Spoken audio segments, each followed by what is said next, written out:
Be ready to have your mind blown by a revolutionary finding that will cause you to reevaluate all you thought you knew about the nearest star system. The consequences of the recent scientific revelation that the moon is not what we've been led to think are, to put it mildly, mind-boggling.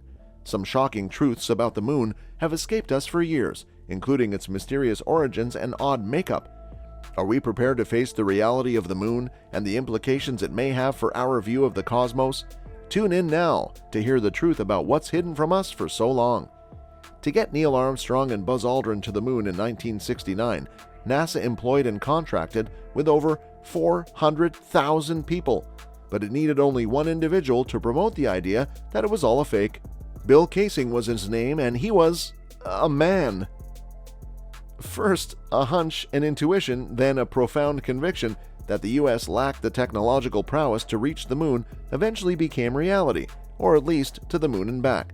In a roundabout way, Kaysing had worked for Rocketdyne, a company that contributed to the design of the Saturn V rocket engines from 1956 to 1963. In 1976, he released a pamphlet under the title "We Never Got to the Moon: America's $30 billion Swindle," in which he attempted to prove his innocence through shoddy photocopies and wild claims.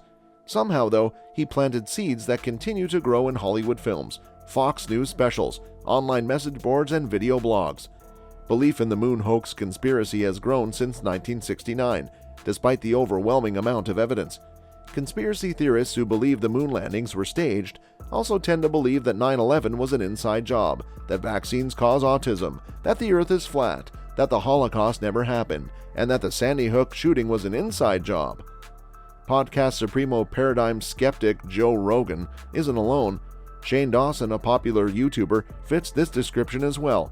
A New Jersey sociology professor was caught last year instructing his students that the landings were staged. Unlike Kaysing, who had to rely on photocopied samizdat to warn the world, modern conspiracy theories can use the subreddit /RMoonHoax to document how NASA was so lazy that it used the same moon rover for Apollo 15, 16, and 17, how they have been trolling us for years, or how there is one thing I can't get my head around.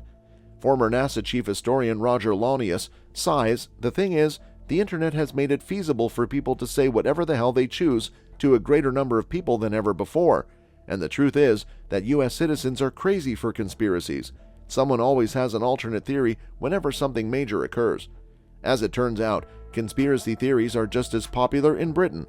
Due to its light composition, a guest on the daytime talk show This Morning last year suggested that humans could not have set foot on the moon. "In the past, you watched the moon landings, and there was no way to check any of it," Martin Kenny said. Much modern youth are taking matters into their own hands by conducting independent research. 1/6 of British adults in a recent YouGov poll agreed with the statement the moon landings were manufactured.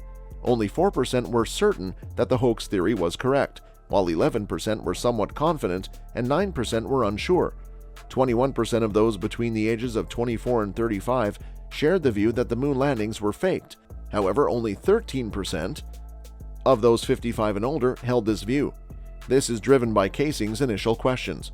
There are several discrepancies between the photos and reality, including the absence of stars, the lack of a blast crater under the landing module, and the positions of the shadows. Skilled experts have frittered away countless hours trying to explain such anomalies. Yet Kaysing insisted until his death in 2005 that it was all staged for television.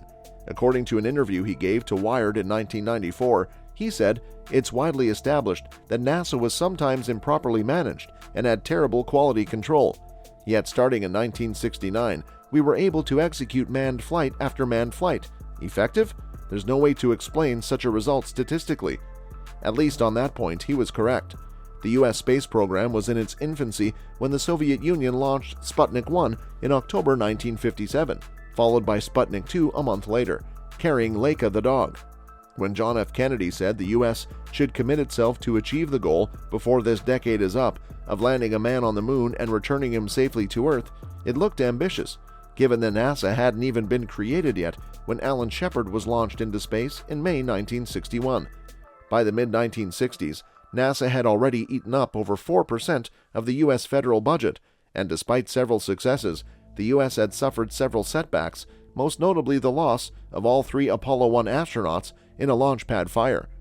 The lunar module was essentially constructed out of tinfoil, as anyone who has visited the Science Museum in London would know.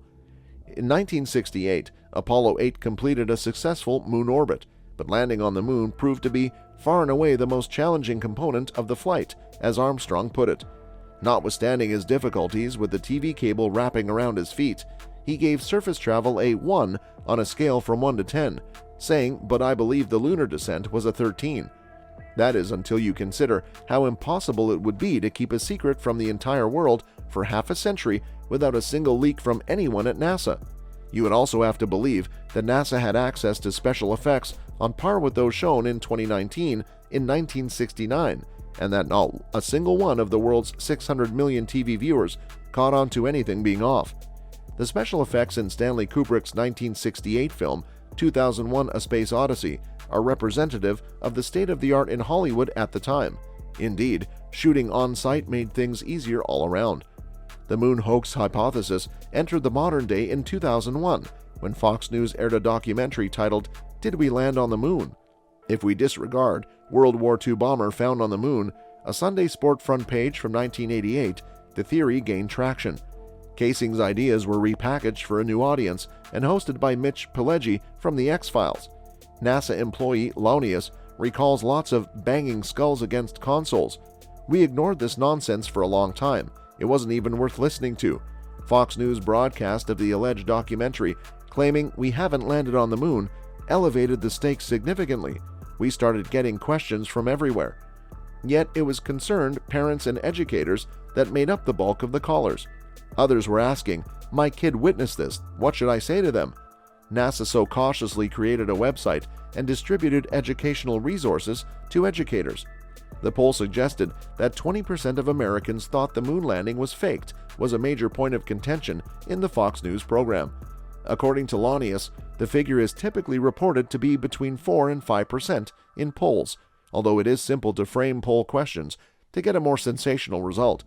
In his own words, "Anytime there's a hearing in a serious periodical, even an offhand comment in a movie, it just seeds this crap." As an example, he refers to a moment in Christopher Nolan's Interstellar 2014, in which a teacher reveals to Matthew McConaughey's character that the moon landings were faked to win the propaganda war against the Soviet Union. It's just a side note in the movie, but it did generate a big reaction. Author of The Moon, A History for the Future, Oliver Morton thinks it's not surprising that the moon hoax has persisted for so long. Given the choice between an improbable occurrence for which there is a lot of evidence and a plausible event for which there is no proof, some individuals will choose the latter. Apollo's purpose was to demonstrate the U.S. government's ability to put its promises into action, he explains. The purpose of the moon hoax conspiracy theory is to demonstrate the extent to which the U.S. government could convince the public that something was true when it was not. Yet the false story could only have been told since Apollo was never followed up on. It's more pleasing to believe in this when the American mentality drifts back to paranoia in the 1970s, he argues. James Bond bears some of the responsibility. Sean Connery uses a Las Vegas casino as a cover to break into a NASA facility in the 1971 film Diamonds Are Forever. A chase takes place on a moon-themed film set, complete with astronauts from Earth. Here, though, it serves more as a visual gag, an excuse to send the heroes on a moon buggy chase through the Nevada desert. Capricorn 1, a Cassingian conspiracy theory wrote by Peter Hyams in 1978, depicts a time when the thought that the government was misleading everyone is taken extremely seriously. This story focuses on the disastrous outcomes of an expedition to Mars. To prevent the astronauts from disclosing the truth, the authorities decide to fake it and kill them. The notion that the government might mislead on this magnitude became far more believable in the post-Watergate age. Apollo was a watershed moment between the 1960s flower power era and the 1970s cynicism. The phrase, "we can put a man on the moon, so why can't we do X?" circulated widely. Morton puts it this way: "Sure, the government can set itself an amazing objective and go on to achieve it, but that does not indicate that it can win the war in Vietnam, or clean up the inner cities, or cure cancer, or any of the things that Americans might have truly desired more of." You may see how this theory supports the moon hoax by arguing that the government isn't as powerful as it claims to be. Theories concerning a moon hoax focus more on what didn't happen than on the actual events. Some conspiracy theorists believe that the Apollo, Mercury, Gemini, and Atlas flights were all hoaxes as well. Others doubt that Laika or Yuri Gagarin ever left Earth. Lunatic conspiracists today are more likely to be bored than the earlier generation who were driven by rage. The boundary between entertainment and conspiracies is far less clear-cut. Buzz Aldrin struck lunar conspiracy theorist Bart Sibrel in 2002, yet the idea is harmless in comparison to the spread of false information about vaccinations or mass murder. Morton points out that it is a rare example of a conspiracy theory that isn't tinged with anti-Semitism. Even the ultimate product of news as entertainment, Donald Trump, doesn't seem to agree with this theory. Look up Apollo videos on YouTube, and before long, moon hoax documentaries will be queued up in the autoplay queue. Plainly, the dynamics of the modern internet have not helped. But there is not as much proof that Russian disinformation agents have promoted lunar conspiracies as they have spread anti-vaccination propaganda, for instance. But it would make perfect sense for them to do so.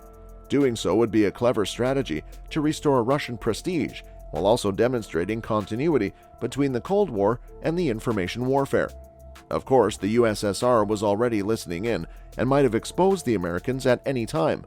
Russian cosmonaut Alexei Leonov recently reflected, "We were there at Soviet military base 32103. I swear to God, we were crossing our fingers the whole time. We prayed that the guys would be okay. What transpired was exactly what we intended. Everybody on board was someone we knew, and everyone we knew was on board." Less, the lunar conspiracy's tenacity may be seen as a tribute to the Apollo program's pioneering researchers.